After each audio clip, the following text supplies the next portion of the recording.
So భయ్య నిజంగా ప్రతి ఒక్క ప్లేయర్ మీద ప్రతి ఒక్క అభిమానికి ప్రేమ అనేది ఉంటుంది, కానీ దాన్ని ఎప్పుడు చూపించాలనో అప్పుడే చూపిస్తారు.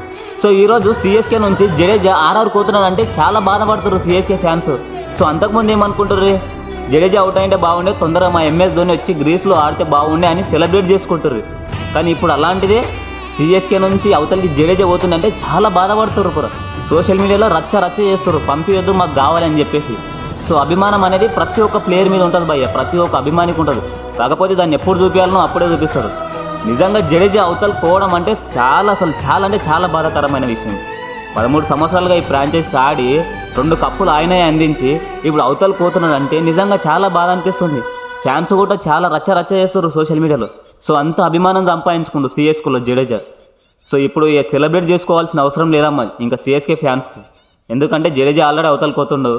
సో మీ అభిమాని మీ హీరో వచ్చి ఎంఎస్ ధోని ఆడతాడు, ఖచ్చితంగా మీరు చూస్తారు. సో ఇది బాధపడాలో మరి సంతోషపడాలో నాకైతే ఏం అర్థం అయితే లేదు.